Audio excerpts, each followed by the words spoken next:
Welcome back. You're listening to Houston Real Estate Radio. I'm your host, Shannon Register, and today we are talking about purchasing properties that are not your average home tract purchases. So we're talking a little bit about the mineral rights and the farm and ranch properties and purchasing a lot that you want to hold on to build a house on when you retire. We're talking about different types of land purchases that are kind of out of your ordinary house and in the neighborhood. So talking about kind of some of the ramifications about that, because you really want to have a realtor who's done those types of transactions and knows what to look for, because there can be some roadblocks if you don't know what you're doing. And we've talked before about how to purchase lakefront property. And there's a lot to think about when you're buying a house on a lake. And it's the same way when you're buying a ranch or a piece of acreage. There's a lot to think about. So I brought in Meredith Catrett from Register Real Estate Advisors. And we're going to be talking this segment about farm and ranch properties or just large acreage properties. Anything, I would say anything over 2 to 3, really over like 3 acres is what we're kind of focusing on this segment. So welcome to the show, Meredith. You've been on before. Welcome back. Well, thank you for having me, Shannon. So you've sold a lot of farm and ranch properties. And the reason we call it farm and ranch is because that's what the contract's called. It's a farm and ranch contract. Yes. So that's why I refer to it that way. But it really can be anything over 3 acres, fenced, not fenced, in the hill country, just on the outskirts of the Houston area. Anything that's over 3 acres, you've got acreage to buy. And there's different things that you look at. So what are some of those things that when you're working with a buyer and they're wanting to purchase a property, what are some of those things that you tell them to think about? Well, they need to focus on what they're going to use their piece of property for. Mm-hmm. There's a lot of land in Texas, and it can be used for a lot of different things. Do you want to hunt on this property? Are you going to ranch on it? Are you going to have livestock? Do you want just a 3-acre tract to build a luxury home on? Mm-hmm. Or is it just an investment property? Yeah, is it an investment property? Are you going to farm on it? Are you going to raise crops on it or lease it out so someone else can raise crops on it and hold it as an investment that way? Yeah. A lot of people put hay on it, harvest hay. Hay, which is it's a big crop here in Texas is hay. Yeah. I think also one of the things on a large property is think about fencing. Fencing can be very expensive. And if you're going to have livestock and you need to get them from one area to another, now you're talking about cross fencing. And there's so many different types of fencing. And what's funny in Texas is, when you drive through Texas, you see, you see pipe fencing, you see barbed wire fencing, you see wood fencing, you see all different types of fencing. It's kind of funny because I always think whoever owned that probably owned a company that had those materials, and that's why the fence is made out of that. As you go into places that have a lot of the cedar, you will see just the cedar post stuck in the ground from the cedar trees with barbed wire strung on it. Yeah. But a fence is a good thing. It lets you know where the edge of your property is. Oh, and that's the thing. If it's not fenced, you've got to figure out where those boundaries are. And sometimes that means getting out there and walking the entire property with a surveyor as he's figuring out where the boundaries are. Right. And a survey on a large piece of property is expensive. Yeah. It's good to know where you're about. It's easier to know where your starting points are, at least. Yeah, and that is a thing. That is something to think about. Is that your survey? I've seen large tract surveys come up $12,000-$13,000. Yes. If they're going through creeks and all through woods, it can be quite expensive. So it's not your average, $600 neighborhood survey. Right. So we talked about lots of different things you can use properties for, and you definitely want to think about that when you're purchasing a property and how much is it going to appreciate, what you're going to do with it. No 2 pieces of property are alike. No, and I fall in love with every one I see. Well, and people want to compare, they find 3 they like and they want to compare them. They're very different. And not only are they different in the way they look, but they're different in what's going to show up in the chain of title. So the mineral rights are different. The easements are different. You don't know until you get that title commitment what all, who all's been involved in that property, who all owns mineral interest in the property. And even then, a lot of times, a lot of the mineral interests aren't divided out, aren't clear on the title commitment. You'd have to hire a landman to really figure it all out. Well, and if a piece of property has been in a family for 100 years, there could be 100 different owners of the mineral rights. Yeah.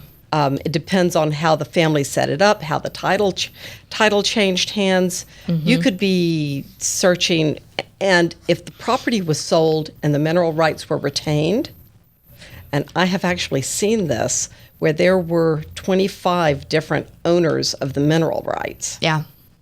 And you have got to find them all. And if they've passed away, you have to find their children. So let's talk about some of the tax exemptions, because it's different than a homestead. I mean, obviously, if you're going to live there, you can get homestead exemption on a certain amount of the acreage. But there are other types of exemptions. You've got agricultural, if you're going to have a cow-calf operation or have any kind of cows on the property. Right. What are some of the other exemptions? You can have a timber exemption, wildlife exemptions. And there are certain things you have to do. You can't just say it's a wildlife exemption because there's some wildlife, because there's some wild hogs on it. You have to, there's certain things you have to do. You have to have a plan in place. On the timber exemptions, you have to have a plan. You have to file it with the county usually, and this is what we're going to do. We plan to harvest these trees, and so many, then we're going to replant. With the agricultural, if you're cutting hay on it, you need to cut your hay. If you've got horses on it, if you've got cattle on it, you need to have a plan, and you need to follow the plan. Most people, when they buy a property, it's going to have an agricultural exemption on it. You need to have a plan in place to maintain that agricultural exemption before you purchase it. You need someone who's experienced in contacting the appraisal districts and making sure you're not going to lose that exemption. Right. Also, something that we saw recently in the Hill Country was all the flooding that happened. So you want to know if it's in a flood zone and how that's going to affect your fencing, how that's going to affect, if you have livestock, how that's going to affect them. You want to be able to move your livestock to higher ground. It was an awful situation for some people with their livestock.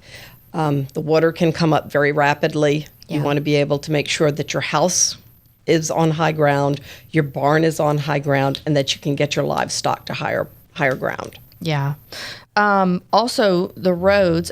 You and I have sold ranches that didn't have easy access with roads. So that's definitely something you want to look at, is who maintains it. You want to look at who maintains it, and you want to be able to leave your property and drive to town if you want to, without needing a 4-wheel drive to get down your driveway. And it's not just the condition of the road when you purchase the property. It's who's going to maintain it 10 years down the road, and also who's going to maintain it when a tree falls across it in a storm. Who's going to maintain it when something gets in the way of you being able to leave your property. So if it's a private road that going down to your property where there's several properties along it that feed onto this road, everyone along that road has to agree to put in money to pay for the maintenance, to move that tree, or else one person is doing it all, but everyone gets to use the road. Right. Yeah. Of course, always with large tracts of property, you're going to have things that come up on the title. You really want to examine the title carefully for easements that come up. The rights, of course, with the property. There's a lot to talk about with mineral rights, so we won't even go there. Yeah, no. Either they convey or they don't when you purchase it. They either do or they don't. Part of them will or it won't. Right. You need to read your title commitment. There are probably easements on the property. And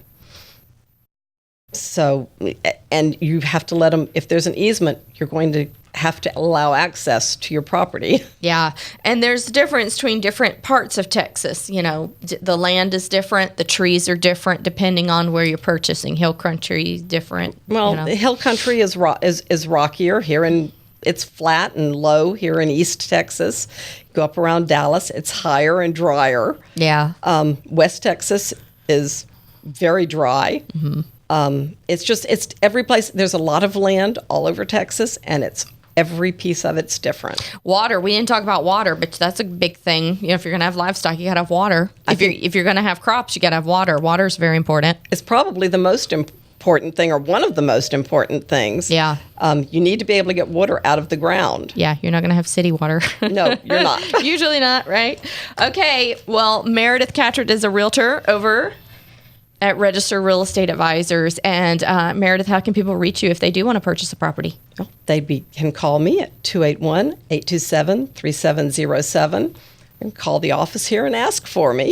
All right. She can also, if you have a question, you can also email her at meredith@rrea.com. She's from Register Real Estate Advisors, one of our agents over there working hard. She works with a lot of buyers and sellers on properties. So if you need a large tract of property, she certainly would welcome the opportunity to talk to you about it and help you make a decision on it. We'll be right back here on Houston Real Estate Radio after a word from our sponsors. And if you've got a question you want to call into the show, it's 844-788-9444. We'll be right back.